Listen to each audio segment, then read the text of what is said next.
Soyez les bienvenus si vous nous rejoignez à l'instant. L'été arrive à grands pas, un esprit sain dans un corps sain. On en rêve tous et toutes tous les jours. C'est facile à dire, mais c'est parfois difficile dans la pratique. Alors on va rêver un peu ce matin. On va aussi surtout vous donner des conseils pour bien aborder l'été et la plage qui va avec en général. Nous recevons avec plaisir Pauline. Bonjour Pauline. Bonjour Thomas. Vous êtes blogueuse, influenceuse, food and sport. On peut aussi bien sûr vous suivre sur vivrehealthy.com et vous comptabilisez pas moins de 53 000 abonnés sur Instagram. Bravo, j'espère qu'ils sont tous devant la télévision. Merci, ce matin, mais j'espère. Sinon les chefs vont être contents s'ils sont tous là.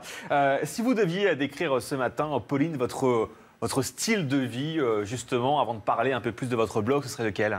Alors mon style de vie, il est plutôt sain. Je fais du sport, je mange sainement, mais je suis aussi très gourmande. Donc voilà, je fais 80% de mon alimentation de manière saine et 20% des petits plaisirs. D'accord, donc vous me rassurez, on peut faire du sport et entre guillemets se goinfrer un peu de temps en temps oui, pour moi je suis très gourmande. Oui, on moi, ne mange pas des graines du matin au soir. Ah non, surtout pas. J'en ai, mais on ne mange pas que ça. La nourriture, on va en parler bien sûr dans quelques instants, mais vous nous disiez le sport occupe une place importante dans votre vie.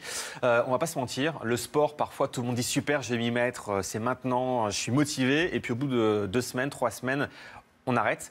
Vous faites quoi comme sport déjà au quotidien, vous ? Alors moi au quotidien, je fais beaucoup de courses à pied, un peu de fitness, un peu de yoga également. D'accord. Et c'est vrai que les gens ont tendance à perdre rapidement la motivation et je pense que c'est parce qu'ils ne font pas des sports qui leur plaisent vraiment. On a tendance à suivre les tendances. Et en fait, à partir du moment où on trouve quelque chose qui vraiment nous fait vibrer, en fait, c'est un plaisir d'y aller. Donc on ne lâche pas au bout de 2-3 semaines, comme vous dites. Ok, donc si je veux être fit pour l'été, comme on dit, la course à pied, c'est un des bons remèdes, par exemple ? Ça marche bien, après il faut que ça vous plaise, il faut vraiment trouver quelque chose dans lequel vous vous sentiez à l'aise, mais effectivement la course à pied c'est efficace. Vous courez toute seule ? Oui, principalement, ouais. Avec de la musique ? Avec de la musique. Avec de la musique. Exactement. Et quand vous rentrez, vous ne mangez pas bien sûr un hamburger chez un célèbre fast-food américain ou vous ne mangez pas de Nutella à la petite cuillère ? Ça m'arrive un petit peu, mais c'est rare. Vos conseils ce matin justement, Pauline, pour une nourriture équilibrée, sans se priver, on l'aura bien sûr compris, avant l'été, se priver c'est bien, parfois on mange très peu et puis quand on est arrivé au mois de septembre, on prend tout d'un coup. On craque. Donc votre quotidien c'est quoi lorsque vous déjeunez et lorsque vous dînez ? Alors moi ce que je propose sur mon blog en gros c'est des recettes saines et gourmandes, c'est-à-dire que je pense que si on est tout le temps dans la privation et dans la frustration, effectivement on craque. Et ça part sur n'importe quoi. Donc, je pense que chaque repas doit être un plaisir. Du coup, c'est vraiment ce que je mets en avant sur mon blog. Donc, au petit déjeuner, moi, je peux manger, par exemple, un bol composé avec des fruits, du muesli au chocolat, du lait de soja, enfin, quelque chose de gourmand, en fait. Ou un banana bread comme celui que je vous ai ramené. Alors, justement, montrez-le nous. Prenez-le à la main si vous voulez bien. Eh bien, le voilà. Voilà, on le voit à l'antenne. Super. C'est quoi ce gâteau ? Dites-moi. Alors, en fait, c'est un gâteau que j'ai fait et décliné beaucoup de fois sur mon blog et qui est très bon parce qu'en fait, il y a la banane, mais il n'y a pas de sucre et de matière grasse ajoutée. C'est la banane, en fait, qui sucre naturellement le gâteau et la poudre d'amande aussi, qui est un gras naturel. Okay. Donc, en fait, ça reste un gâteau très sain et très gourmand. J'ai mis des petites pépites de chocolat en plus dedans et on peut goûter ? Ah, mais avec plaisir. Je vous sers une part. Bien sûr. Servez-moi. Là, c'est quoi ? C'est. Alors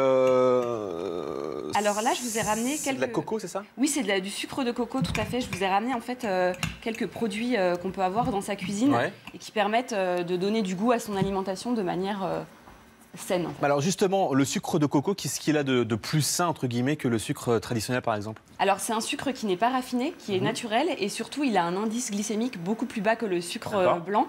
Donc ça va permettre d'éviter les pics d'insuline et donc les fringales. Donc voilà. Donc là, dans ce que je mange, vous me dites qu'il n'y a pas de sucre ajouté du tout ? Non, c'est la banane qui sucre. En fait, je prends des bananes très mûres pour qu'elles soient déjà bien sucrées. D'accord. Il n'y a pas besoin d'ajout de sucre. Donc ça, on le mange le matin, par exemple. Voilà. En se levant. Exactement. Et c'est parti pour la journée. Exactement. Moi, je mange même ça avant les courses en compétition parce que c'est assez énergétique et il n'y a pas de mauvais sucre dedans. Donc, Très bien, c'est excellent, hein. Bravo. 10 sur 10 pour Pauline. On a vu le sucre de coco. Oui.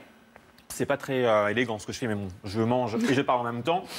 Dites-moi, faites-moi découvrir d'autres ingrédients qui sont votre base de tous les jours. Alors voilà, ça c'est que des choses que j'ai vraiment tout le temps dans ma cuisine. Ici, on a les graines de courge. Pourquoi j'ai ramené ça ? Parce qu'en fait, là, l'été arrive, on va faire beaucoup de salades composées évidemment pour garder la ligne, etc. Et les graines de courge, c'est super bon, c'est croquant. Et en plus, c'est très bon pour la santé parce que c'est riche en protéines, riche en minéraux. Donc, c'est un petit aliment qu'on peut rajouter facilement dans sa salade ou dans ses cuisines en général. Et voilà, c'est gourmand et sain. L'assaisonnement, Pauline, on le sait tous, parfois, on dit « j'ai fait une salade, mais c'était tomate, mozza... Voilà, c'est génial. Par contre, j'ai mis de l'huile d'olive, j'ai mis du sel, du poivre, du vinaigre. L'assaisonnement basique, traditionnel, pour rester en bonne santé et que ce soit équilibré, c'est quoi? Moi, je mets de l'huile d'olive, j'en consomme, c'est bon pour la santé, c'est des bons gras.